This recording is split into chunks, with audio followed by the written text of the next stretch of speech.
Olá, estamos em mais um encontro do nosso curso de extensão online Escola Pública Democrática. Esse curso está na plataforma digital plural da Universidade Federal do ABC. Meu nome é Andréa Paula, eu sou professora da universidade e tenho o prazer de estar oferecendo esse curso junto com o pessoal do Encontro USP Escola, né, particularmente o professor Raimundo, o professor Cláudio, a professora Flávia, o professor Cleiton, que também fazem parte de outra parceria nossa, que é a APEP, Associação dos Professores de Escolas Públicas. Então, todo ano a gente se encontra em janeiro e julho no presencial, né, na Universidade de São Paulo, para fazer os encontros de formação docente, né, o encontro USP Escola. E esse ano, por conta da pandemia, a gente não pôde se encontrar no presencial, então tomamos essa iniciativa de, a partir do encontro USP Escola, que foi totalmente online, continuar ofertando esse curso, Escola Pública Democrática, nesse modo online. Isso porque nós recebemos milhares de inscrições, né, de pessoas interessadas em compartilhar as experiências e os conhecimentos, aprender um pouco mais sobre esses temas, sobre como podemos tornar a escola pública de fato democrática, não apenas ajudando a organizar, incentivando a organização de diversas instâncias de gestão escolar, mas também a forma como a escola funciona, como a escola dissemina conhecimentos, como a escola constrói saberes e acolhe as famílias, a comunidade escolar nesse momento tão difícil que estamos passando. Hoje, particularmente, a gente está bem emocionado aqui, porque o professor Raimundo não pode estar com a gente essa noite, né? Porque faleceu uma pessoa da família dele e de Covid-19, e a gente sabe que muitas pessoas que estão aqui com a gente fazendo o curso também estão passando por problemas de saúde na sua família, tiveram a perda de parentes queridos, e nós nos solidarizamos, né, com o professor Raimundo e com todas as pessoas que nesse momento difícil da pandemia estão sofrendo. Então, esse curso ele vem aqui para ajudar a gente a construir essas redes de apoio mútuo, porque o momento está difícil agora, né? E a gente sabe que por muito tempo ainda vamos ter dificuldades e que isso vai se refletir na escola, né? E como a escola vai poder ajudar nesse contexto, a acolher as famílias, a ser realmente democrática, a entender esse período de luto, né? A ajudar a combater as desigualdades, os preconceitos, a valorizar a educação nessa situação que nós estamos vivendo no nosso país, um momento muito triste da nossa história. Então, eu passo a palavra para o professor Cláudio, né, que é aqui da organização do nosso curso Escola Pública Democrática, e ele vai chamar outras pessoas aí para falar, para compartilhar as experiências relacionadas às unidades do nosso curso, que estão lá na plataforma digital plural, UFABC. O nosso endereço é cursos.ufabc.br/digital plural. Lá está sendo ofertado esse curso e vários outros que vocês podem conhecer e fazer também. Dois deles estão integrados com as nossas atividades, que é o curso Pesquisa Participante e pesquisação, que pode ajudar muitas pessoas e grupos a fazer o diagnóstico da comunidade onde a escola está inserida, né? E isso pode contribuir para análises de que ações são necessárias para construir o projeto político-pedagógico, e o outro curso que está sendo ofertado também, né, e que vocês têm ligação direta aqui com o nosso, é o Direitos Humanos, Gênero e Diversidade na Escola, na Pandemia, que vocês podem também acessar pela nossa plataforma. Então, feita essa abertura, né, passo a palavra para o professor Cláudio, que sempre está aqui com a gente toda semana e que vai abrir o nosso encontro de hoje. Fala, Cláudio, pode abrir o microfone aí, por favor. Boa noite a todos e todas que estão aqui conosco, mais um encontro, né? Obrigado, Andréia, por mais essa oportunidade de nos encontrarmos, né? Possibilitar esse encontro virtual nesse momento, né? No momento em que a gente vê com tanta tensão uma série de questões acontecendo no nosso país, e sobretudo com a escola, né? E a escola pública, ela sofre muito mais com isso, tendo em vista o público que ela atende, né? As pessoas que dela dependem. Então, eu acho que isso é um ato de resistência, estar toda quinta-feira aqui, reunidos, né, para trocarmos nossas experiências. Hoje a gente não vai ter, como a André já falou, a presença do Raimundo, por questões, né, na família dele, o sogro faleceu tendo em vista ser acometido do coronavírus, né? Eu acho que é um momento bem complicado. Na minha família eu tive casos e já é apreensivo. Imagina quando chega ao óbito. Eu acho que isso é muito mais complexo, né?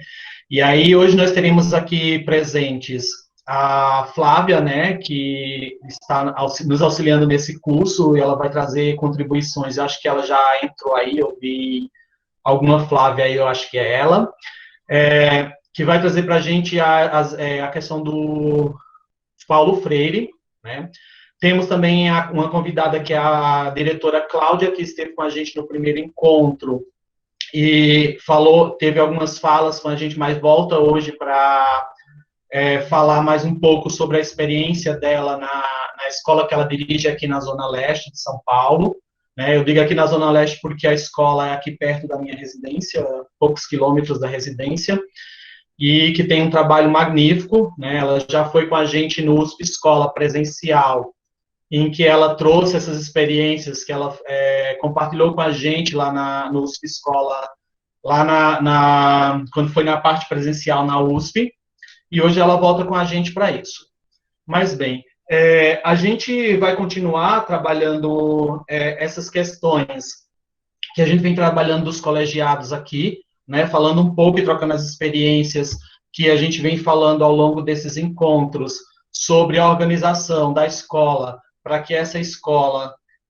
Flávia, daqui a pouco, estou vendo que você colocou aqui no chat que está aqui, já te passo daqui a pouco a palavra, vamos dar um oi, e depois a gente volta com sua fala, tudo bem? Então, a gente vai continuar discutindo, né, dessas perspectivas da escola na formação dos seus colegiados, para a construção, né, dessa escola democrática tão sonhada por nós, né, que eu acho que é o objetivo de todo educador e de toda educadora que trabalha não só na escola pública, mas na escola como um todo, né, seja ela pública ou particular, que ela seja de fato uma escola inclusiva e democrática, né, e é o fortalecimento desses colegiados, que é o colegiado da APM, né, onde as contribuições desses personagens que ali estão, dessas pessoas que participam, contribuem para a dinâmica do processo pedagógico da escola, porque dependendo de onde a verba é empregada na escola, né, ela influencia no fator pedagógico e no fator do aprendizado do aluno, né, porque quanto mais essa escola ela tiver ali o contorno ou ela tiver a cara da sua comunidade, mas ela traz um benefício para o aprendizado.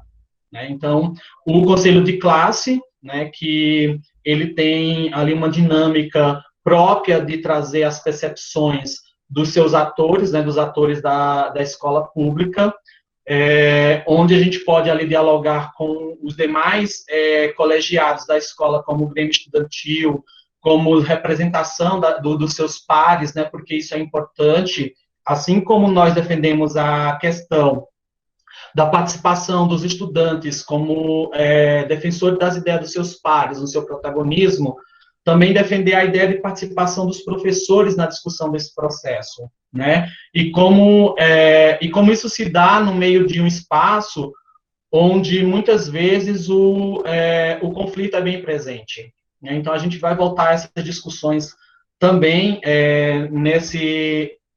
no decorrer da nossa conversa. Né? Eu não sei se a Cláudia já está aqui presente com a gente, se ela está aí já. Flávia, se você quiser dar um oi para a gente, antes de continuar aqui, só para que todo mundo te conheça, pode abrir a sua câmera aí para dar um oi, por favor.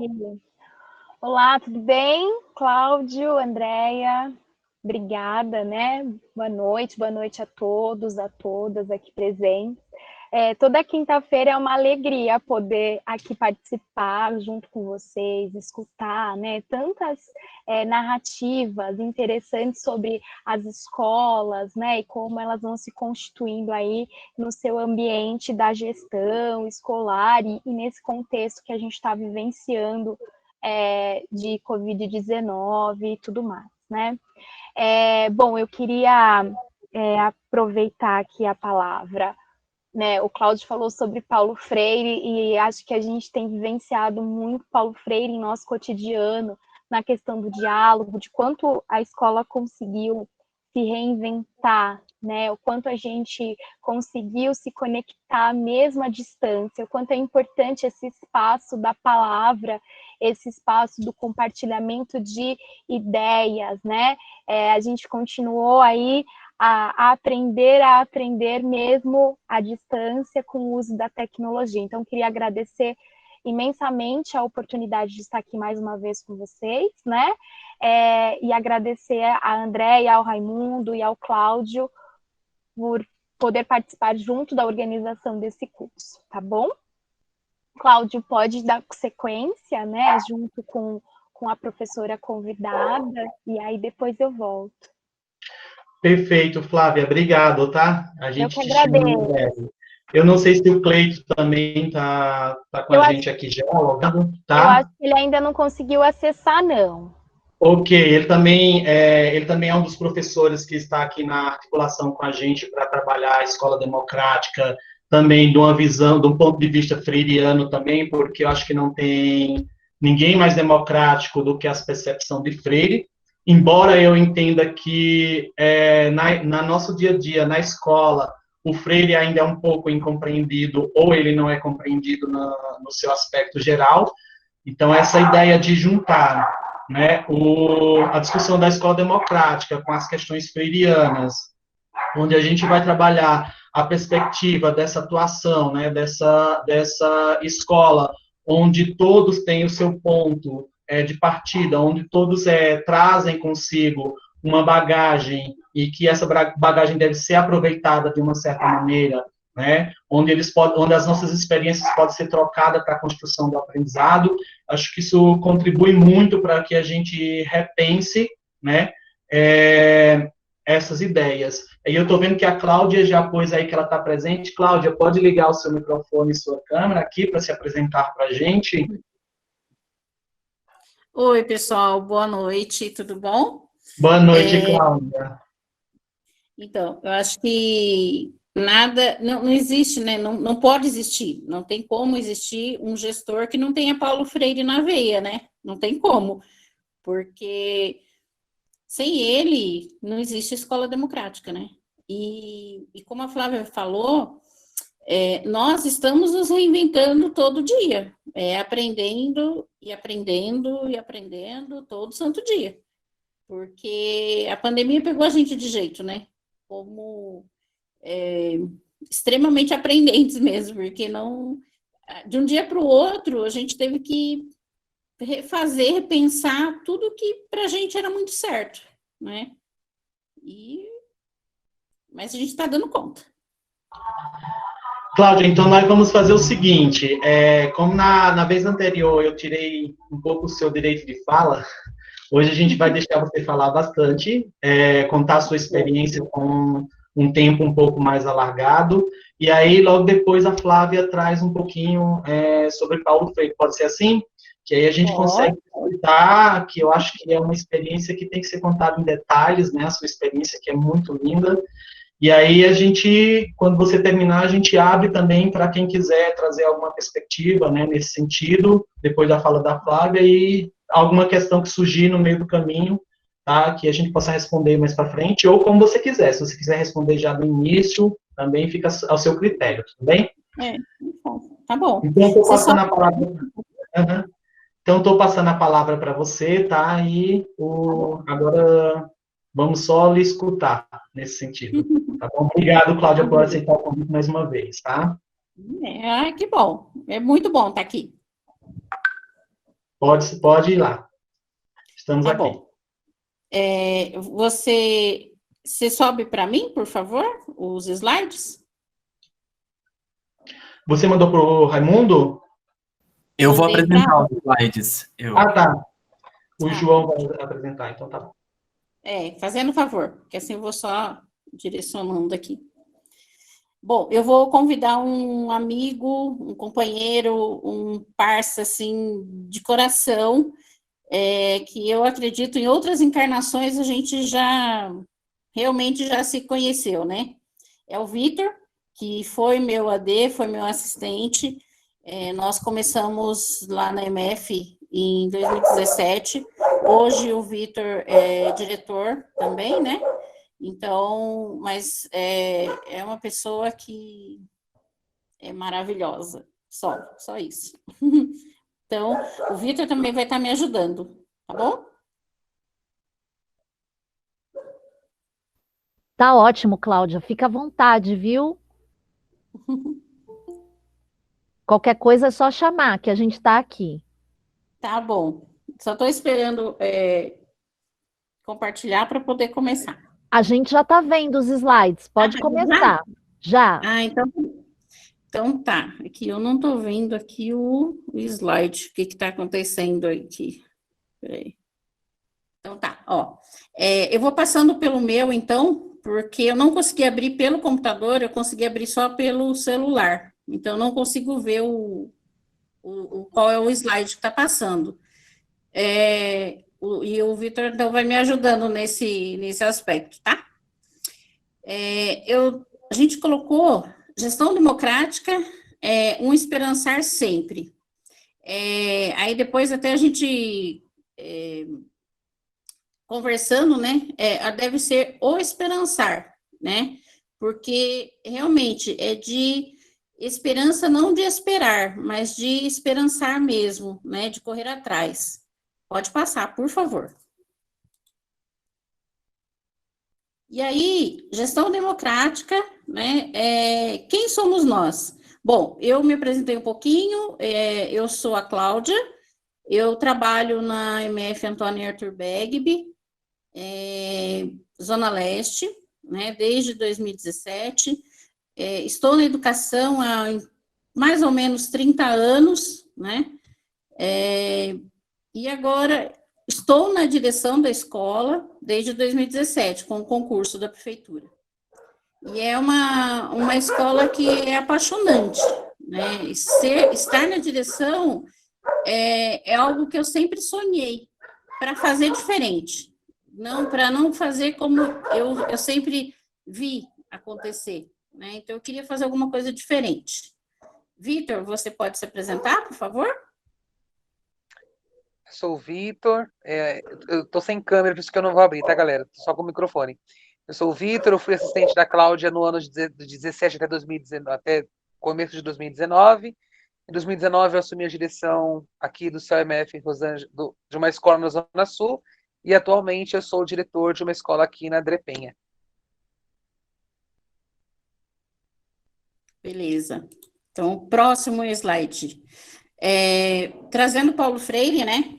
Gestão democrática, eu gosto muito, né, desse trechinho de Paulo Freire. É preciso ter esperança, mas ter esperança do verbo esperançar. Porque tem gente que tem esperança do verbo esperar. E a esperança do verbo esperar não é esperança, é espera. Esperançar é se levantar, esperançar é ir atrás, esperançar é construir, esperançar é não desistir, esperançar é levar adiante, esperançar é juntar-se com outros para fazer de outro modo. Paulo Freire. Bom, e aí o próximo slide é onde está situada a nossa escola, né? Nossa, porque eu acho estranho a gente falar, é a minha escola, né? É a nossa escola, é a escola da comunidade, é a escola dos estudantes, é a escola dos trabalhadores que lá estão, né? E a escola ela está na rua Ilha de Maruí, número 100, lá no Jardim Campos. É uma comunidade extremamente vulnerável, extremamente pobre. Eu digo que eu não conheci a miséria até trabalhar lá, e hoje eu conheço a miséria, né? E lá existe sim a miséria. Eu nunca tinha trabalhado num local tão pobre. Fazemos parte da Direção Miguel, né? E aí, no próximo slide, quais os maiores desafios da escola pública para que efetivamente ela se torne um espaço de mudança, de construção da cidadania, de aprendizagem significativa e de pertencimento? Na verdade, eu acho que todo dia a gente precisa fazer esse questionamento, né? Quais são os maiores desafios? Lá na escola, eu sinto, né? Desde que nós chegamos lá, o Vitor, acho que dá para falar também um pouquinho a respeito disso. O maior desafio é a mudança de olhar do professor com relação aos seus estudantes.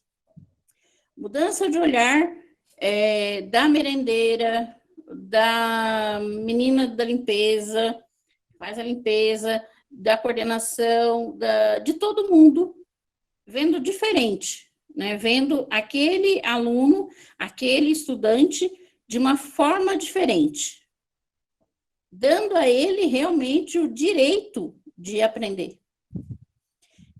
Desenvolver aprendizagem que priorize efetivamente o aluno não perfeito, porque a gente nunca vai ter um aluno perfeito.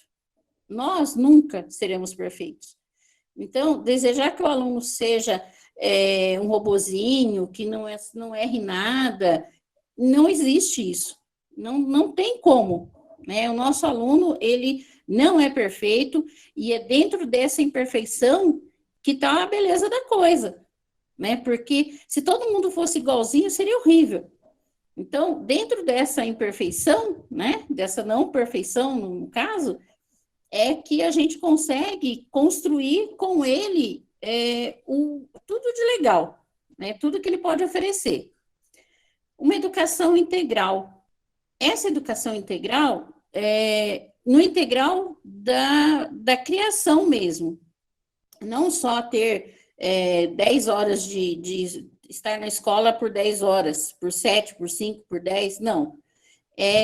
Fazer com que cada espaço da escola seja um espaço de educação. Porque não adianta nada você ter, sei lá, 50 horas por dia, mas se você dá mais do mesmo, não adianta. Isso tá perdendo tempo, na verdade, né? O cara podia estar em casa dormindo, ou fazendo qualquer outra coisa fora da escola. Quando a gente pensa na escola integral, é a escola integral mesmo, não é de tempo integral só, é a escola integral que consiga abarcar todas as potencialidades, as habilidades do aluno, né, do estudante. E revisitar efetivamente o PPP, o currículo, dialogando, fortalecendo o conselho de escola, dando voz e vez efetivamente, né, porque às vezes é fácil você dar a voz de uma forma não efetiva, né, aos coletivos da escola e à comunidade em geral, né, isso é muito simples de se fazer. Se você quer ser um pseudo-democrata, você faz isso, né? Então, pode passar. Vitor, alguma coisa? Não, tô acompanhando. Tá bom. Então, se quiser complementar, dá só um toque, tá? Bom, a nossa história lá no BEGB, né? Uma pequena retrospectiva do que nós fizemos, como nós chegamos lá.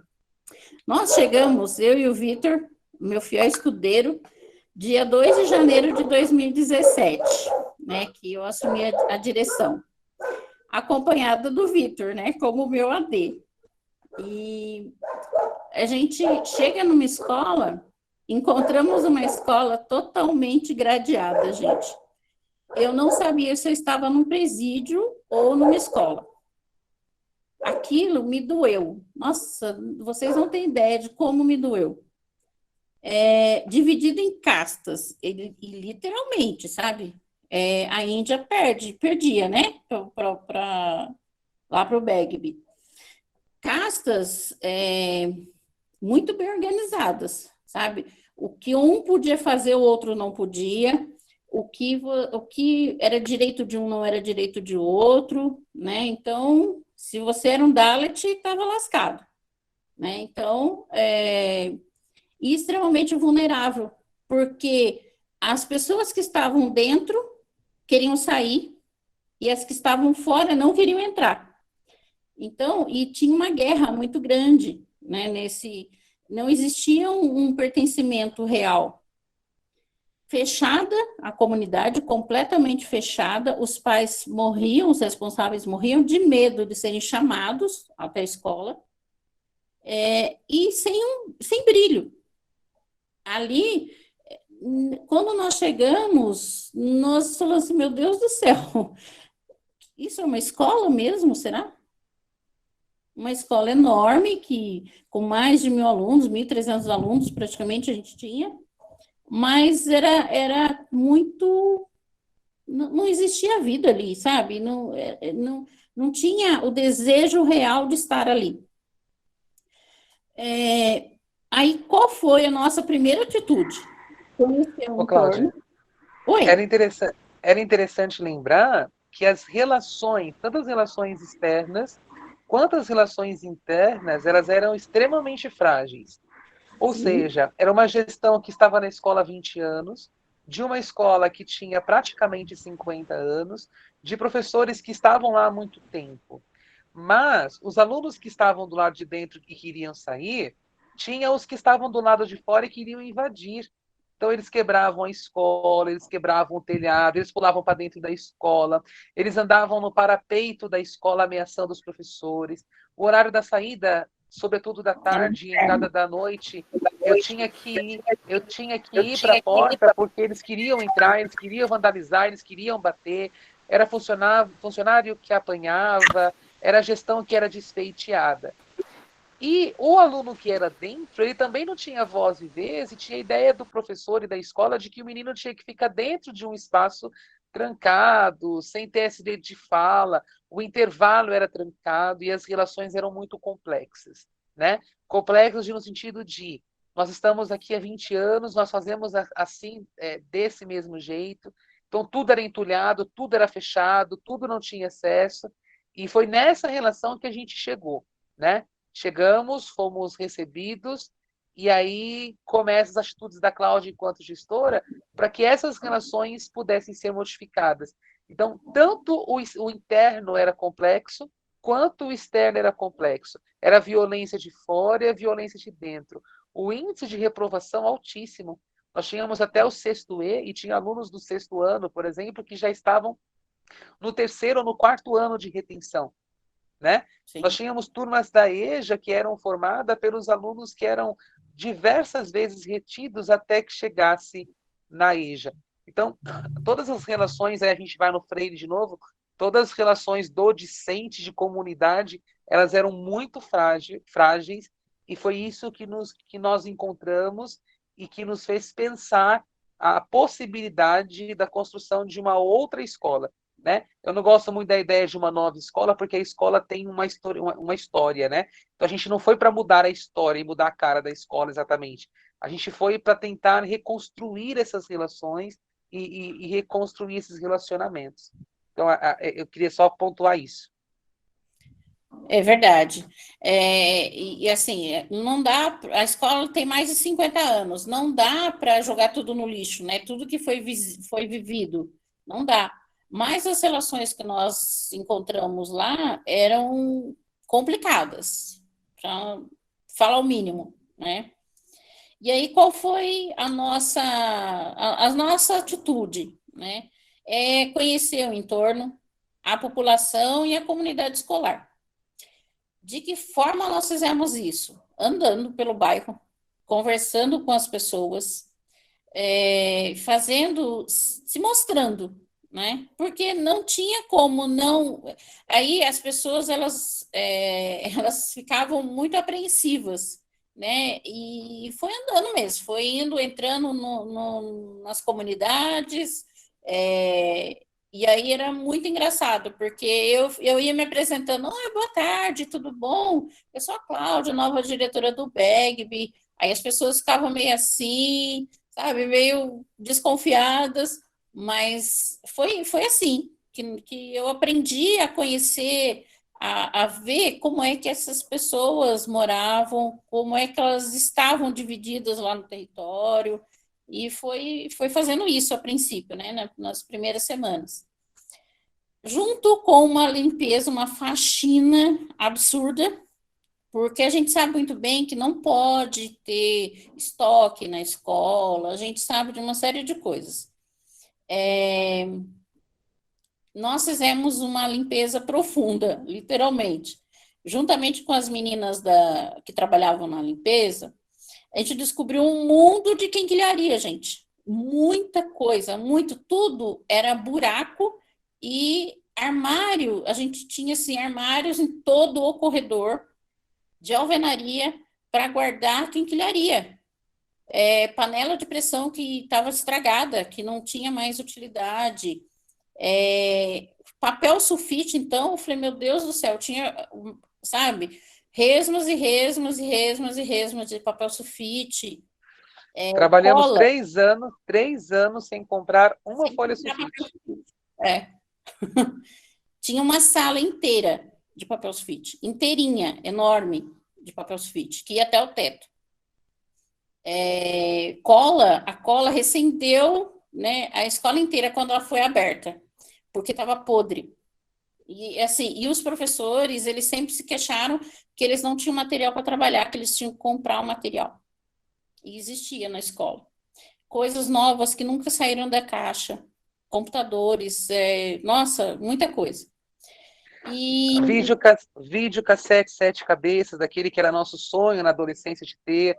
Na escola nós tínhamos 4 na caixa, nunca foi tirado, dentro do plástico bolha. Nós tínhamos aquele mimeógrafo de tinta. Todo mundo conhece o mimeógrafo de álcool, né? O cheirinho do álcool é característico para a gente. Mas lá nós tínhamos mimeógrafo de tinta. Nós tínhamos 4 iPads trancados no fundo do armário, que foi comprado com verba escolar e que ninguém nunca pôde usar. Mais de 25 caixas de caneta, e eu não estou falando só de um tipo, mas caneta azul, vermelha, preta, verde, amarela, todas as cores vencidas. Então, assim, uma imensidão de material que tinha na escola e que o professor não tinha acesso e o aluno não tinha acesso. Nós tínhamos um quarto de uniformes escolares que ficavam lá assim, lembra, Cláudia, aquele monte de uniforme? Um monte. Acho que tinha uniforme da época do Pita, daqueles vermelhos. E que, assim, os alunos com dificuldades, os alunos sem roupa, alguns com muita dificuldade, que a gente tem 3 favelas que circundam a escola, 3 comunidades, e os alunos não tinham acesso, e os professores não tinham acesso, e a reclamação a nossa escola não tem material. A visão era diferente, a visão lá que se tinha era que escola boa era escola grande, que cabia muita gente e que tinha muitas turmas.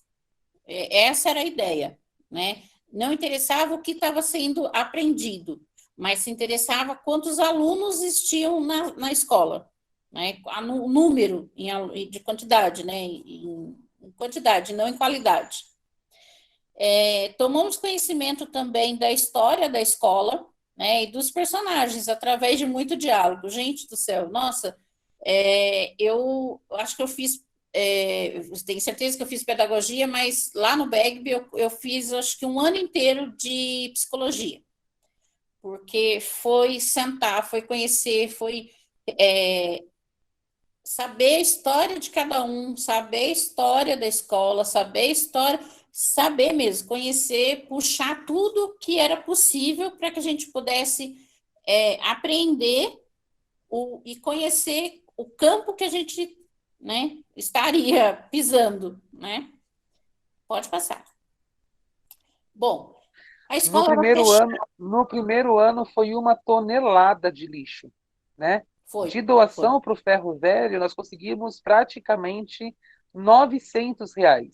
E aí eu estou falando desses R$ 900 porque vai ser esse dinheiro que vai dar o pontapé para essa entrada nova do que a Cláudia vai trazer. Né? Então, essa limpeza revelou na escola espaços que não tinham. A sala que hoje é a sala da Cláudia, diretora, antes era um depósito de lixo. Só tinha lixo. Livros, acho que o livro de 1950 tinha dentro daquela escola, que é antes do PNLD. Né? Então, assim, algo muito estranho, muito ruim para a construção de uma relação de uma escola que pensa aprendizagem. E aí, frente a isso, feito a limpeza, eu e a outra assistente, a gente ficava com essa parte de fazer a limpeza, e a Cláudia com essa parte das relações humanas, que é mais característica das construções de relações que é mais característico dela. Então, ela ficava horas e horas, mais de 12 horas dentro da escola para conseguir ouvir todas essas pessoas. Não só professores, mas os alunos também, os pais também, a comunidade, os manos, né? Os manos que vieram para dentro da escola. E aí, desse pontapé, do fazer a limpeza, do fazer a faxina, do tirar o que não servia, do democratizar o acesso aos materiais. A alegria dos professores era ele poder ir lá e pegar 2, 3 remas de folha sulfite e ter folha sulfite para fazer atividade para o aluno. Da escola ter comprado uma máquina de xerox mais atual, né? Então, assim, foi dessa limpeza, dessa faxina que foi surgindo esse pontapé que a Cláudia vai narrar para a gente. E aí, começamos a abrir a escola nos finais de semana, porque a escola era fechada, né? Trancada mesmo. E aí começamos a abrir para que eles utilizem. Nós temos 3 quadras e um parque de diversões lá, parquinho, né? E mais um bosque. E tudo isso não era aberto para a comunidade. E aí, o que eles faziam? Eles pulavam, chamava a polícia, eles saíam, voltava, pulava de novo, aí a polícia chegava de novo. Então, eles não tinham essa. E aí, nós abrimos a escola. Conversamos primeiro com a comunidade, fala, olha, a responsabilidade é de vocês, a escola estará aberta, né, para vocês, para jogar bola, para andar de bicicleta, para brincar no parquinho, para usar o bosque, não tem problema, para fazer um piquenique, jogar, o que vocês quiserem, desde que vocês tenham a responsabilidade, né? Não foi de um dia para o outro, no começo era muito complicado, porque nossa Senhora, o que a gente encontrava de pino de cocaína, de camisinha, de garrafa de cerveja, nossa, aí você chama a população de novo, né? Os cabeças, fala, olha, meu, a gente tem criança, tem o seu filho, o seu sobrinho, tá todo mundo aqui, então, por favor, aí vai devagarzinho, não é de um dia para o outro, então você tem que ter muita paciência também, né? E aí começamos a fazer algumas... Oi? Os telhados, os urubus, os cadeados. Ai. Então, como eu disse, a gente tinha grade para todo canto. Por quê? Porque realmente existia invasão, né? E aí, quando o pessoal me viu tirando, quando eles chegaram, né, em 2018, 2017 ainda eu não consegui fazer essas reformas, em 2018, janeiro de 2018, eu arranquei tudo quanto foi grade. Quando os professores chegaram, teve gente que quase infartou, de medo. Eu falei, não precisa ter medo, não precisa. Ai, mas como é que nós vamos trabalhar, não sei o quê. Eu falei assim, vamos trabalhar sim, vamos trabalhar com a conscientização. E assim está indo. Ainda tem 2 grades que eu não consegui tirar, mas que no final do ano, no comecinho do ano eu tiro, que são dos corredores. E aí começamos a fazer algumas realizações que possibilitavam a participação da população, né, de todo mundo, na verdade. Café de acolhimento nas reuniões dos responsáveis era muito legal, porque a gente não tinha pais nas reuniões, né? Pais responsáveis, não tinha. Aí nós começamos a pensar assim, gente, o que pode chamar? Uma atividade cultural? Mais ou menos. Comida. Então, como é dia letivo, o que a gente fazia? Pegava, as cozinheiras, elas faziam exatamente a mesma coisa, só que ao invés de a gente fazer, servir o café, por exemplo, de manhã a gente tinha aula, à tarde a gente fazia o café com a reunião, e vice-versa, né? E aí começou a atrair as pessoas para, ou suco, fruta, dependendo do horário, era almoço mesmo. Então, foi chamando as pessoas. A festa junina aberta, que há praticamente 12, 15 anos não existia mais, fizemos a primeira festa junina em 2017,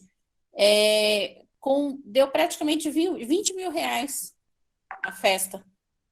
Só de lucro foram 9.600 reais. Tudo sendo vendido. E o mais incrível. Tudo a R$2. Tudo na festa era R$2. Foi incrível mesmo. Castração, nós já começamos a fazer a castração de animais lá na escola, estava tudo agendado para fazer esse ano, também não deu, mas nós fizemos em 18 e 19, nós fizemos a castração de foram 300 e poucos animais, depois 200 e pouco, então assim, foram muitos animais, parceria também com os equipamentos do entorno, né? O BS, o CEL, Curuçá, também, que nós fizemos parceria, proporcionando atividades que eram significativas para eles, né? E apoiando os projetos da escola também, né? E aí entra a história do grafite. Bom, eu sou uma apaixonada, literalmente, por grafite, né? Eu acho que, assim, é uma expressão cultural maravilhosa, uma expressão urbana, assim, maravilhosa. E aí, esse grafite tem história, né? Esse daqui, pode passar, próximo slide. Deixa guardadinha a história do grafite. Posso contar? Depois, depois eu conto. Pode falar. Tá, bom. Então, algumas das atividades, só bem rapidinho, só para ir mostrando como é que a gente foi mudando a carinha da escola.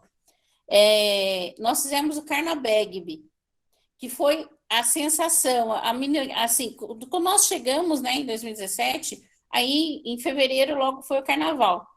E a gente, todo mundo fantasiado, brincando com a criançada, eles nunca tiveram isso.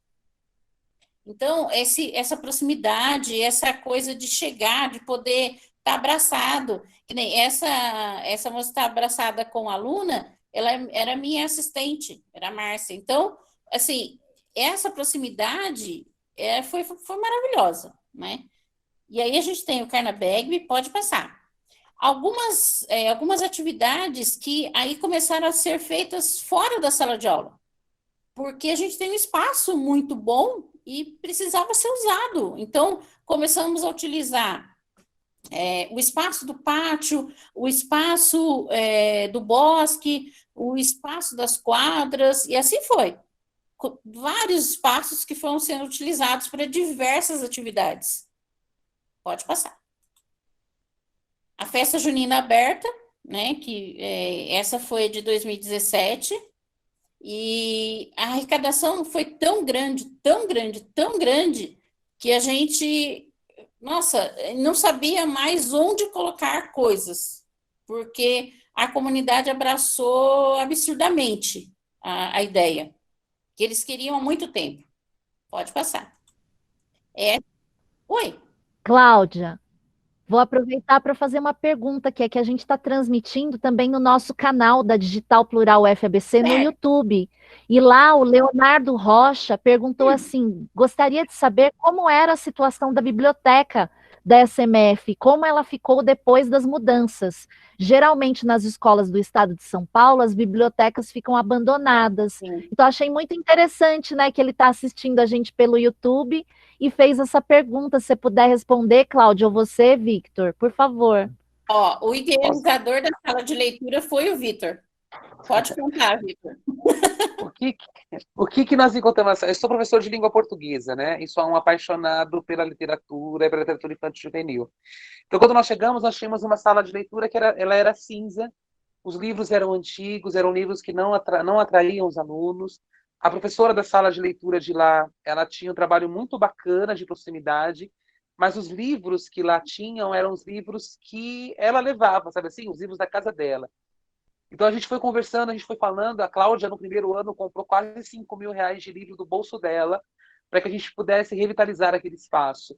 Então, nós trocamos as mesas, nós trocamos o chão, nós colocamos cor, né? Nós mudamos a organização, a professora organizou a partir dos gêneros, fomos colocando livros novos, porque os alunos não liam, eles não procuravam a literatura. Então, a gente comprou, por exemplo, o Percy Jackson e o Vendedor de Raios, Caçador de Raios, uma coisa dos raios. Compramos Harry Potter, que eles gostavam. Compramos a coleção completa do Diário de Banana, porque o trabalho com a leitura precisa ser um trabalho que envolva.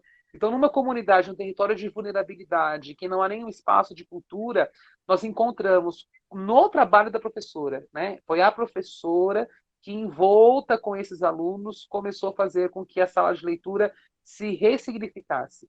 Foi o ano que a gente tinha quase 30 alunos monitores, eles ficavam lá o dia inteiro, né, participando com a professora, tinha o chapéu seletor, tinha lá...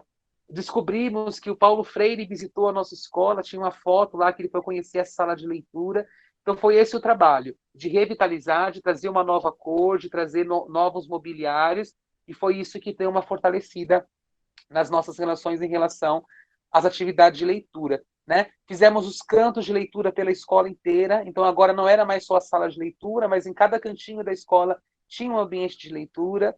Fizemos o festival Festival Letras Negras, Letras Pretas, uma coisa assim. Letras pretas. Então, Letras Pretas. O nosso bosque virou, as árvores foram penduradas com livrinhos, com os livretos, a comunidade participou com o Lambi Lambi, tinha livros, o desafio era todo mundo ir largando um livro onde passasse para que as pessoas pudessem ler, né? Então foi esse o nosso caminho de construção durante o ano 17 com as atividades de leitura. E aí eu vou citar o nome da professora Miriam, mas o trabalho que ela fez lá foi fenomenal neste momento. Verdade. Né? Então, voltando um pouquinho, então, a festa junina aberta, que foi já de 2018, e aí outras atividades. Ó, do Letras Pretas tem... pode passar slide? Tem a capoeira, né, que a gente trouxe para a escola, que nós tínhamos uma professora, a Tati, de educação física, apaixonada pela capoeira. Então, ela fez um projeto com a escola de capoeira, desde os pequenininhos, desde o primeiro aninho. Compramos os instrumentos, foi super legal. Então, a gente tem Olimpíada de Matemática, os projetos de esporte, o TCA, né, apresentação de TCA, dando protagonismo para o aluno, porque era tudo muito enlatado. E aí, agora eles começaram a criar. Tá? Pode passar. Aí chega o grafite. Vitor, conta pra gente, por favor. Quando a gente, no período de escolha da Cláudia, ela ficou muito em dúvida em qual escola ela queria escolher, né? E aí uma coisa importante quando a gente pensa em gestão escolar, mas quando a gente pensa em gestão de sala de aula, quando a gente pensa em ser professor, é a habilidade do ouvir, né? Freire traz a ideia do diálogo, mas não há diálogo sem uma escuta ativa, sem ouvir efetivamente. E aí eu lembro que quando a gente estava indo para a escola, no primeiro dia que a gente estava indo lá conhecer eles, que a gente foi conhecer a escola, a Cláudia, no meio do caminho, falava assim, olha esses grafites, né? Olha que coisa maravilhosa. Então, o caminho até a escola era todo grafitado, com artistas diversos. E a Cláudia falava assim, eu adoro grafite, eu acho o grafite lindo. E eu tenho que concordar que eu, Victor, gosto da literatura clássica, eu achava o grafite picho, eu achava feio, achava uma estética não muito agradável. Mas eu lembro que no passar pela escola, neste caminho, a Cláudia foi falando isso. E aí nós chegamos na escola, nos instalamos, fomos conhecendo as pessoas, e a Cláudia saiu de férias, assim, mais ou menos em março. A gente tinha acabado de chegar, chegou em janeiro, em março ela saiu de férias. E numa conversa com o corredor, eu conversei com uma professora chamada Juliana, parceiraça também. E a Juliana falou assim, Vitor, meu sonho era grafitar essa escola. O meu sonho era fazer com que essa escola pudesse dialogar com o lado de fora. Mas aqui ninguém nunca comprou. E aí as minhas antenas levantaram, né? Opa, a diretora tinha a ideia de fazer o grafite, a professora está trazendo a ideia, ela está me dizendo que os alunos da EJA gostam da ideia do que é o grafite, a nossa comunidade ao redor ela é grafitada. E aí eu pensei, a Cláudia não está aqui, mas a gente não pode deixar essa professora falando, né? É preciso ouvir. E aí ela me disse assim, Vitor, eu tenho um conjunto de amigas grafiteiras, e aí seria tão lindo se a gente pudesse fazer. Eu falei, Ju, quando? Quando é que nós vamos fazer isso? E ela falou assim, Vitor, mas e o dinheiro? Eu falei, Ju, a gente dá um jeito. E aí foi aí que, a partir da limpeza, do tirar do lixo, a gente começou a trazer cultura, a gente começou a trazer arte para dentro da escola, né? Vendemos todos o lixo que tinha na escola, arrecadamos R$900, fizemos rifa de quadro, pedimos ajuda de professor, colocamos dinheiro do nosso bolso. E aí, quando a Cláudia voltou de férias, nós colocamos cerca de 30 meninas dentro da escola, todas grafiteiras mulher. No grafite existe um preconceito, que é um espaço somente de homem, na maior parte das vezes. E aí nós colocamos essas 30 meninas lá dentro para grafitar, e elas grafitaram todos os fundos da nossa sala. Os fundos da sala de aula, que são as imagens que vocês estão vendo aí. E eu lembro que eu gosto do Drummond, né? E o Drummond fala que as paredes precisam falar. A arte, ela fala por meio da arte, e as paredes falam. E foi bem no momento que o Dória tinha mandado pintar tudo de cinza, né? Apagaram tudo, pintaram tudo de cinza, né? A música lá. E ele tinha pintado tudo de cinza na nossa sociedade, no nosso São Paulo, e a gente fez um movimento inverso, que foi de fazer com que a nossa escola, que parecia um corredor psiquiátrico, as nossas salas que não tinham vida, cada uma delas passou a ter uma imagem. Cada uma delas passou a ter uma obra de arte, né? Quando os alunos souberam que a Nenê Surreal fez um grafite na sala de aula, eles entraram em êxtase, porque como é que a Nenê Surreal ia fazer um grafite na nossa escola? E aí, minha gente, esse grafite, a arte, o trabalho no fundo da sala, mudou a relação do que era o BEGB com a comunidade, né? A Carla, essa que está nessa fotinha do meio, foi a nossa a companheira da Ju na ocasião, a idealizadora junto com a Ju, que trouxe o grafite para a escola.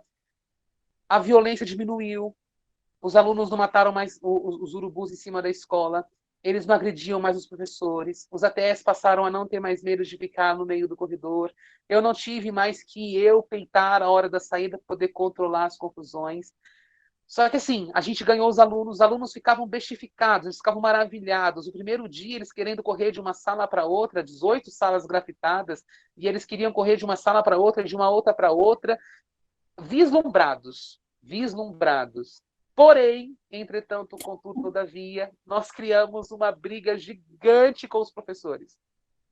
Gigante com os professores que olhavam do mesmo olhar que eu olhava, que era de que essa estética não é a estética que tinha que estar na escola. Né?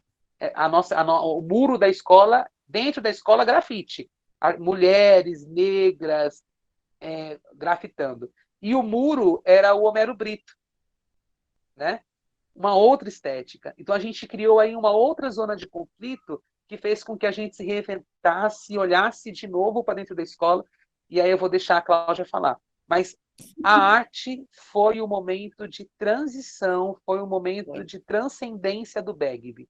Mudou. A Dre passou a olhar diferente, os professores, a comunidade passou a olhar diferente, os alunos passaram a olhar diferente, os espaços tomaram outros sentidos. Né? Eu brinco com a Cláudia que hoje o BEGB é um museu de arte marginal no meio de uma comunidade. A escola depois teve outros eventos que a Cláudia vai contar para vocês, mas assim, é uma galeria ao ar vivo, né? As pessoas queriam entrar na escola para conhecer o grafite. Eu posso entrar para ir olhar os grafites? E foi maravilhoso. Reunião de pais, a primeira reunião de pais depois do grafite foi a primeira reunião que a gente atingiu quase 90% de pais na escola, porque todo mundo queria conhecer a nossa escola e isso foi maravilhoso. E é verdade, só que, ao mesmo tempo, a gente teve uma professora que mais ou menos liderava, né?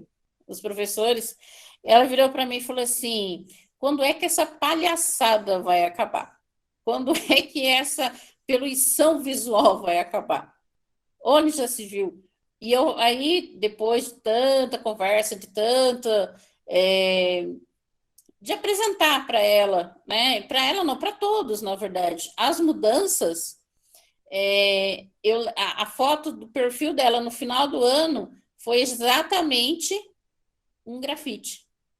Então, assim, ela atrás do grafite e ela na frente, né? Então foi muito interessante. O dia que ela chorou, né? Foi. Essa professora veio chorando e falou assim, ai, Cláudia, ai, Vitor, olha que coisa mais linda. Eu entrei na minha turma do 3º ano, e aí o menininho falou assim, olha, professora, tá vendo esse fundo verde? Ai, parece que meu coração quer sair para fora para ver. E verdade. Aí o encantamento da criança fez com que a professora descesse quase chorando e falando, olha, me desculpa, a arte ela tem esse outro poder, né? Então foi verdade. Fenomenal. Foi lindo demais. E aí acabou o fundo da sala. Mas a gente propôs para as meninas, para o coletivo feminino, um outro desafio, que era trazer o grafite junto com a poesia para o corredor da escola. Enquanto a gente estava só no fundo da sala, pode passar outro slide. Nós fomos parar no portal da SME. Até hoje é a notícia mais vista lá do portal. Nós atingimos assim uma marca muito grande, né? E aí a nossa escola de patinho feio se tornou um cisne real, porque ninguém queria ir trabalhar, estar no Begby. Mas a partir daí nós começamos a ter uma visibilidade diferente, a mostrar que a escola podia ser diferente, né? Que as pessoas que trabalhavam lá, que estavam lá, elas podiam fazer diferente, né? Mudar. E aí nós fomos parar no portal da SME. A partir disso, a partir dessa mudança, nós fizemos a proposta para que fosse feito o corredor da escola, né, na parte de cima.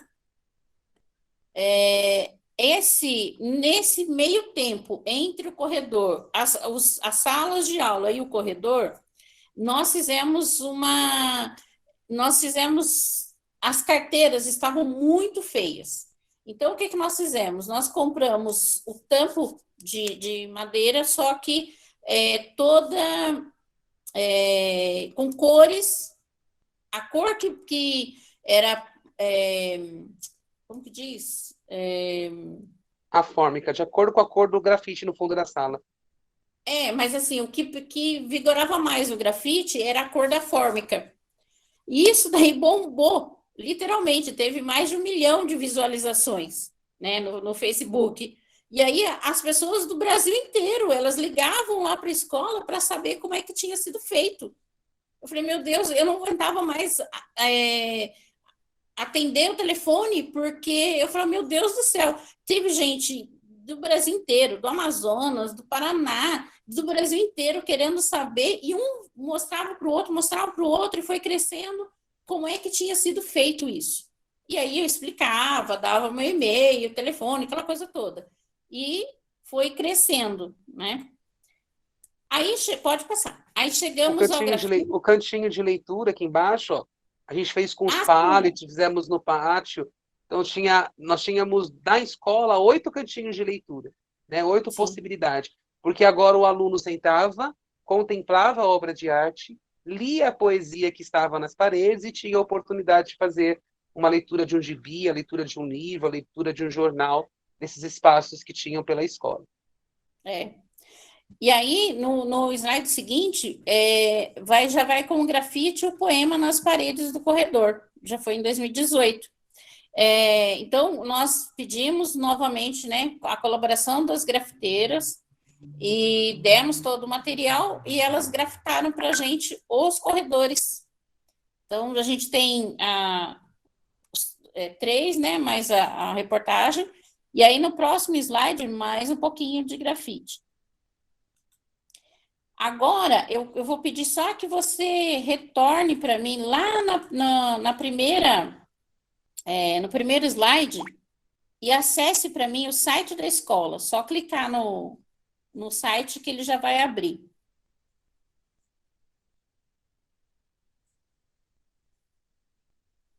Para mostrar a reportagem da Globo.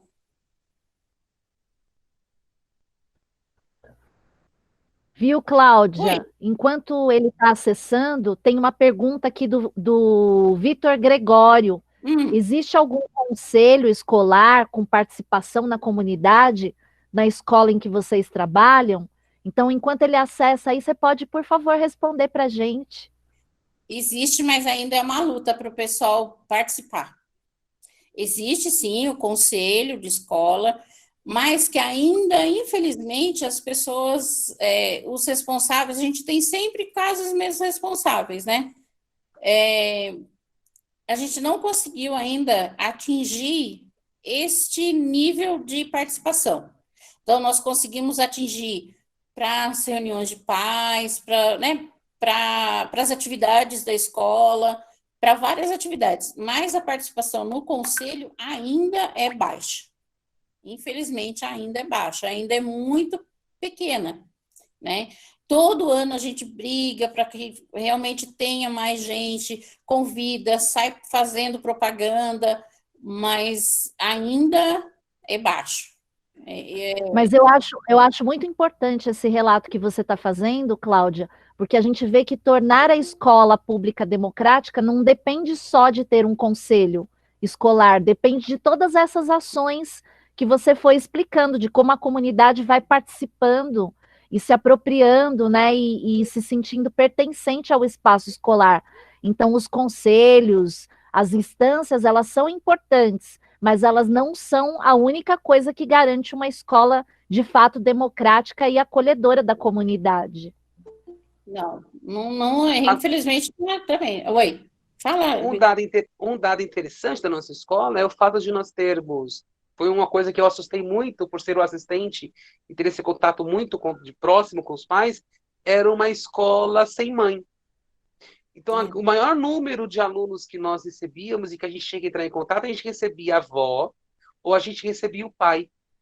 Diferente do público em geral, que a gente consegue ter o contato com a mãe, era uma escola que a gente tinha contato com o pai, né? E por ser um bairro território, um bairro dormitório e de alta vulnerabilidade, os pais trabalhavam, e geralmente trabalhavam muito longe de casa. Então, a possibilidade de estar nesses espaços de discussão era muito pequena. E eles relatavam para a gente, eu queria participar, mas não é possível. Então, a gente conseguia sempre aquele mesmo número de pais que participavam porque tinham essa possibilidade, né?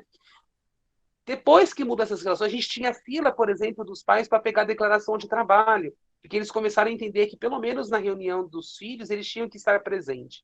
Então, é um movimento de construção, de trazer essa comunidade, mas também entender que essas amarras sociais de trabalho, essas amarras sociais de transporte urbano, né, de transporte público, que dificulta muito a vida. É uma escola que está longe. Então, para você chegar no centro, você demora muito. Você chegar da escola para o metrô Itaquera, dependendo do dia, 1 hora e 15. Então, é muito complexo. Foi uma briga, trazer esses espaços, construir esses espaços é muito complicado. Eu lembro que em 2018 eles falavam assim para mim, não, diretor, porque todo mundo é diretor, né? Eu era diretora, a Cláudia diretora, todo mundo é diretor. Não, diretor, a gente confia em vocês, o trabalho está bacana, a gente não precisa vir, não. E aí a conversa, não, você precisa vir, você precisa votar, você precisa participar, você precisa ter voz, né? Então ainda é uma construção. Eu acho que daqui a um tempo o Beckby vai estar nesse momento mais forte, talvez com outras possibilidades, talvez a tecnologia seja um caminho, né, Cláudia? Da gente conseguir fazer essas reuniões sem que o pai tenha que estar ali fisicamente, né? É isso mesmo, a gente está aprendendo a usar essas ferramentas e isso pode democratizar muito a escola. Eu ia perguntar para você, Victor, e para a Cláudia, tem uma pergunta aqui da Ana Maria. Ela está falando assim: qual é o número de remoção de professores? É alta? Alto número? Bom, em 2000 foi alto, sim. Agora está mais tranquilo, mas foi muito alto. Foi bastante. Em 2017 para 18, 18 para 19, então, acho que foram 26 pessoas. Então, assim, as pessoas, elas estavam acostumadas a trabalhar de um jeito, né? E aí, a visão de educação é completamente diferente da que tinha, né? E aí, algumas pessoas realmente não se adaptaram, né? E pediram remoção. Então, assim, a princípio, realmente foi grande. Foi grande. Mas, em compensação, a gente tem pessoas lá que adoraram a mudança, então estão lá com a gente, estão dando a maior força, né? Conseguiu baixar? O mesmo número de alto que tivemos de remoção foi o número alto que tivemos de entrada, né? Sim. Mas também teve um número muito grande de pessoas que vieram e que não querem sair. Teve um número grande de aposentadoria. Acho que nosso maior número foi de aposentadoria, né? E tem que modificar, né? O Freire tem lá na pedagogia da autonomia a ideia de que ensinar exige tomadas de decisão. E na gestão, que é democrática, tem decisões que são precisas, né? É preciso tomar decisões, é preciso ter bom senso, é preciso ter apreensão da realidade, né? Quando a gente fez um trabalho no primeiro ano de 2017 na GEIF, de trazer os amigos que estão na academia, que dialogam com a escola, para conversar dentro dessa GEIF. Então, a gente precisava olhar para o nosso aluno, né? Não era possível ter uma escola que 30% dos alunos eram retidos. A gente tinha turmas de 6º ano, de 7º ano, que assim, que 40%, 50% dos alunos já tinham retido mais de 2 vezes. Então era uma concepção de escola, uma concepção de prática pedagógica que não incluía esses meninos. Meninos que estavam pensando em sobreviver, que vendiam bala no farol, que não tinham suas mães, que não tinham seus pais, que não tinha sua casa, que não tinha comida, que não tinha saneamento básico, que não tinha uma série de coisas. Mas ele tinha uma coisa, a escola e um espaço diferenciado de pensar o que é essa aprendizagem. Então, quando a gente trouxe essa discussão de ordem pedagógica, de ordem teórica, de ordem dialógica, muitas pessoas não quiseram. E eu acho justo, porque quando a gente não quer, quando a gente não se alinha a essa perspectiva outra, a gente tem que procurar um lugar que a gente se sinta mais contente. Então veio muita gente, e muita gente que está lá não quer sair. Hoje eu sou diretor em outra escola, e tem alguns professores que eu falo, vem para minha escola, larga o bag, me deixa a Cláudia aí, vem trabalhar comigo. São pessoas que têm um trabalho fenomenal. E aí, esses professores se pertencem e pertencem à escola. Esses professores, ao se pertencer e ao pertencer à escola, possibilita que esse aluno pertença. E esse aluno, esse professor e essa escola que se pertence se transformaram num espaço de pertencimento, em que o aluno pode falar, em que o pai pode falar, em que o professor pode falar, e que todo mundo pode falar. E esse poder falar também é um espaço de ser contra, de dizer, olha, não curti. Né? Em 2018, a gente colocou o integral. Então, os alunos tinham direito à educação integral. Ficavam 8 horas. Os professores disseram no final de 18, não curtimos. E o que aconteceu? Em 2019, nós não tivemos o integral. Porque é isso que é uma escola dialógica. Vamos tentar, minha gente. Vamos para cima. Não deu certo, a gente dá um passo para trás. Então, foi essa conversa que a gente foi construída. É passo para trás e passo para frente. E nós temos colegas, professores que foram e que querem voltar, e que hoje não vão conseguir voltar, porque não tem mais vaga. Faz parte. Andréia, Vitor e Cláudia, já que o Vitor trouxe aí uma perspectiva freiriana, vamos pôr um pouquinho agora o Cleiton e a Flávia na conversa, que também são nossos colegas da coordenação, que vão trazer um pouquinho de Freire. Pode ser? Sim, pode.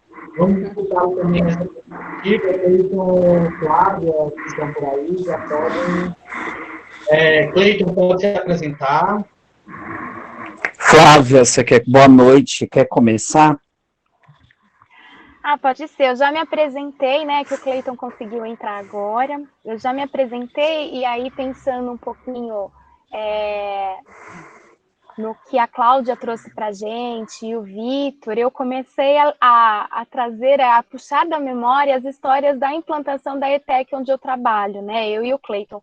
Nós trabalhamos na ETEC de Sapopemba e eu digo que eu tive a felicidade de participar da implantação dessa escola, né?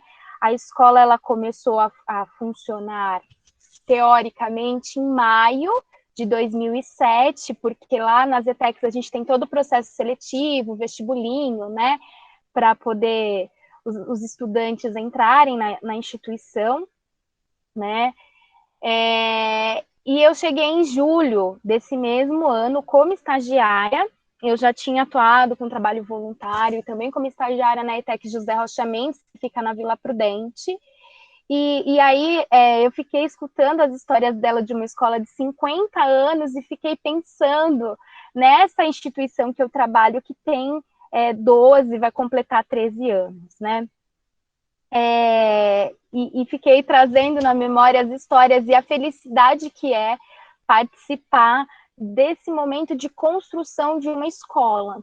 Muito desafiador também, né? Tem todo esse processo de conhecer essa comunidade, assim como a Cláudia e o Vitor também tiveram ao chegar em uma unidade que já está pronta, né?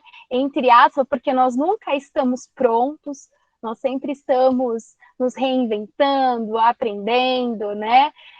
Nós, enquanto pessoas, e nós, enquanto instituição também, a gente nunca fica pronto, né? É sempre um processo de aprendizado, de continuidade, enfim. E aí fiquei pensando, enquanto uma escola, uma instituição de ensino, passa por momentos diferentes, né?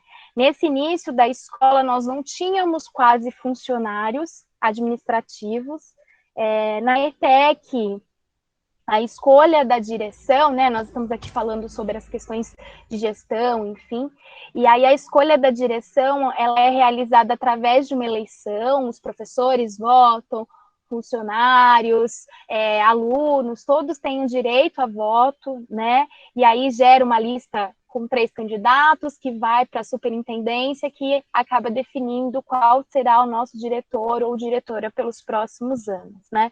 Mas nesse momento, inicialmente, foi uma escolha do Centro Paula Souza, e eu tive a felicidade de poder participar desse processo, junto com a diretora, de construir uma escola, de ver a inauguração de uma escola, e acho que é uma vivência, uma experiência única, e gostaria de compartilhar com vocês alguns momentos, assim. Logo no início da escola, nós não tínhamos muito funcionário, ainda não temos, né? Escola do Estado, todo mundo sabe como é que é. O que me chamava muita atenção ao chegar naquela comunidade, a escola fica na Fazenda da Juta, próximo ao terminal São Mateus, então ali entre Sapopemba, Fazenda da Juta e São Mateus.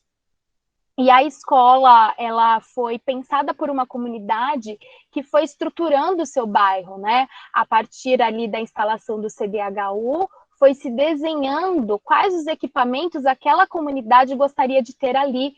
E a cada um daqueles equipamentos, nós temos lá o hospital, a fábrica de cultura, escolas, creches, foram pensadas pela comunidade. Né, foi uma conquista daquelas pessoas. E eu acho interessante que logo no início da escola, né, um prédio bonito, a escola tem um prédio bonito, chamava muita atenção que as pessoas não acreditavam quando eu falava que a escola era pública, né? As pessoas achavam que era uma escola particular, algumas pessoas achavam que aquela instituição não era para ela, né? Não era para os seus filhos. Eu não tinha, que a gente não teria condições de pagar uma mensalidade. E eu lembro de muitas e muitas vezes, no início da escola, eu falar para as pessoas que a escola era pública, a todo momento eu ficar reforçando, não, a escola é pública, né? A única diferença da nossa colega ali, que está do nosso ladinho, muro com muro, nós temos a Escola Estadual República da Nicarágua, né? A única diferença é o ingresso. Né, lá na nossa ETEC, o ingresso é através do vestibulinho, enquanto nas escolas estaduais a pessoa vai até a secretaria e efetiva a sua matrícula, né? E dentro desse contexto, dentro desse cenário, me chamou muito a atenção uma vez que acho que foi a companhia de energia elétrica, né, que chegou lá na escola, nesse início, para cortar a luz, porque tinham contas atrasadas, né? E eu implorando para o rapaz, eu estava sozinha naquele momento, a gente, nesse início, só tínhamos aula no período da tarde, no período noturno, e isso foi pela manhã, e eu implorando para o rapaz e falando, não faça isso aqui é uma escola do Estado, deve estar com algum engano, né? Ele falava assim, imagina, moça, um prédio bonito desse, você vem me falar que isso é uma escola do Estado? Né? E todo um convencimento para que ele não cortasse a luz enquanto eu entrava em contato lá com a diretora da escola, com o Centro Paula Souza, enfim, para verificar o que tinha acontecido e o porquê que aquela conta não tinha pagamento efetuado, né? Então, são vários momentos, né? E várias escolas dentro de uma só. Né, como a escola ela vai se modificando com a sua comunidade, com a sociedade, né, e como os gestores precisam estar atentos a isso, né, e aí eu tive Nesse momento, eu atuo nessa instituição como professora da área técnica em marketing, né? Essa foi a minha primeira formação. Em seguida, foi pedagogia, que é a minha grande paixão, né? Todos sabem, eu amo dar aula, eu amo o curso de marketing, mas a pedagogia, eu fugi dela o quanto eu pude, mas não chegou um determinado momento que eu falei, não, é isso que eu quero, é esse caminho que eu vou seguir, e estudava pedagogia já na ETEC, fiz a faculdade quando eu já estava na ETEC, né, foi a minha segunda formação na graduação, e fui diretora acadêmica nessa instituição por um pouco mais de 10 anos, né, então eu fiquei aqui olhando os trabalhos da Cláudia, né, os apontamentos do Vitor, e encantada, e muitas ações nós temos também na nossa instituição. Em muitos momentos nós tivemos uma grande participação da comunidade, dos pais, e hoje a gente não tem mais esse cenário, né? A gente está com uma direção nova, tentando reconstruir alguns laços, e como é desafiador esse momento, né? De restabelecer esses laços, essas conexões, enfim. Eu fiquei aqui refletindo bastante sobre essa outra ponta, né? Uma escola com 50 anos e uma escola tão jovem. E inicialmente eu trabalhei numa escola também antiga, né? Anteriormente eu vim do Rocha Mendes, que é uma ETEC mais antiga, e como são mundos totalmente diferentes, né? E o quanto é importante a gente não desistir, né, do diálogo, a gente não desistir da esperança, mas não da esperança, né, de espera, né, mas a esperança de continuar correndo atrás, de continuar acreditando na educação, de continuar acreditando na escola pública democrática, né. Vou passar aqui para o Cleiton, ele vai contar um pouquinho de alguns projetos que a gente desenvolve lá na escola, porque eu não quero me estender, que eu estou de olho no tempo, eu não sei quanto tempo a gente tem. Ô, Flávia, é justamente isso. A gente avança um pouco o tempo, mas o papo está tão bom, aí as pessoas que estão aqui junto com a gente têm a liberdade de sair, né, aos momentos, mas a gente vai ouvir o Cleiton, porque vocês vão voltar em outras lives para a gente aumentar esse papo, esse diálogo, né, e vocês trazerem mais dessas experiências também. Mas para a gente ouvir o Cleiton também, ter um espaço aí. Viu, Cláudio? Oi, Andréia. Muito bom que você está falando, né? Que a gente quer ouvir mais a Flávia e o Cleiton, e no próximo encontro eles começarem a falar, para eles terem o mesmo espaço que a Cláudia e o Victor tiveram, né? Porque a gente está... Parece incrível, gente. Nós começamos 7 horas, é quase 8h30.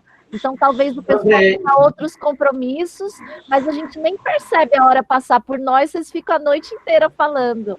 Mas aí o Cleiton fala um pouquinho também, para a gente já ir fazendo. Vamos fazer deixar um gostinho de quero mais também, né? Porque ninguém volta. Gente, é brincadeira, mas assim, na outra a Cláudia não falou, a gente tem uma liberdade maior, aí a Flávia e o Cleiton tomam conta na próxima live. Pode ser assim, Flávia e Cleiton? Só uma tradução aí para a gente sentir o gostinho e ficar com a sensação de quero mais. Tudo bem? Obrigado. Você, bom, boa noite. Eu caí várias vezes, fui adentrando aos poucos, né, faz parte, mas eu ouvi alguns comentários, acompanhei alguns slides, né, muito interessante todo esse processo reflexivo, e apenas complementando a fala de todos vocês, o que me fez, assim, lembrar foi a palavra freiriana do que ele referendava de dialogicidade, né, então, ao mesmo tempo, é quase metalinguístico. Nós estamos aqui refletindo vários aspectos e simultaneamente falando do Paulo Freire, né? Eu penso que é um elemento que a gente tem que levantar cada vez mais essa bandeira em nosso país, que é extremamente importante. Mas só para fechar a fala da Flávia, nós tínhamos um projeto em nossa ETEC de teatro de sombras sobre Paulo Freire, e começamos na disciplina de língua portuguesa, na instituição. E foi super interessante essa construção com os alunos, tá? Falar de Paulo Freire, nas aulas, utilizando o teatro de sombras, com pouquíssimos recursos, e que foi envolvendo toda a comunidade escolar, principalmente nessa questão da própria identidade, né? Eu ouvi muito aqui, o pouco que eu fui entrando e saindo, porque eu fiquei caindo, né? Essa questão da própria história, da construção dessas narrativas e da construção dessa identidade com a comunidade, né?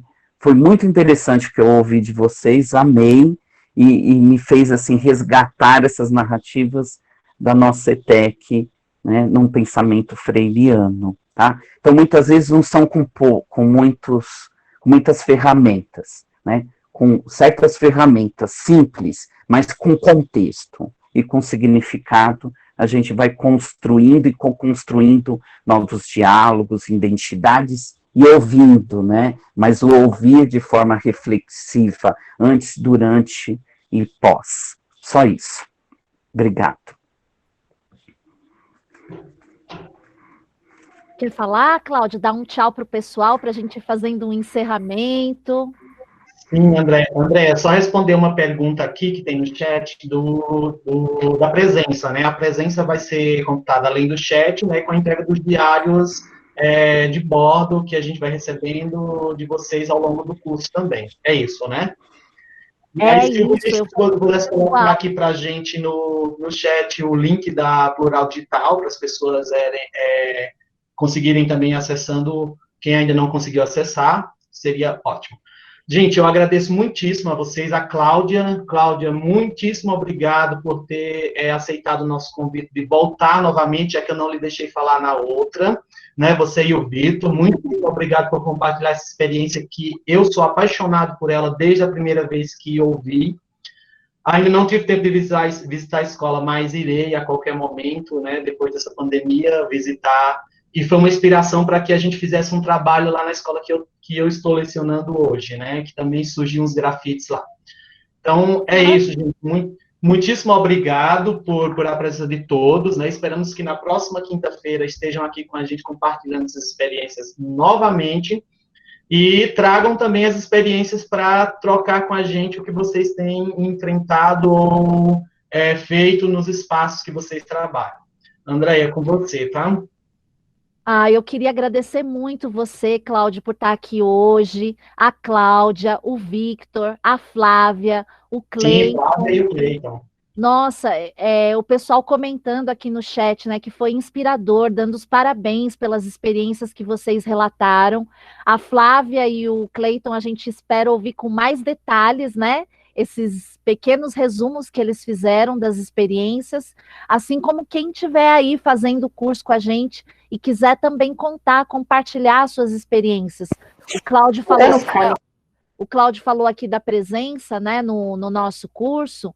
A presença é feita por isso, pela participação de vocês nos diários, comentando os materiais do nosso curso, comentando os encontros e as experiências que estão aparecendo aqui, né? E vindo aqui também conversar com a gente, seja no chat ou abrir a palavra aqui quando vocês estiverem preparados, né? Preparadas, menos envergonhados para também falar com a gente.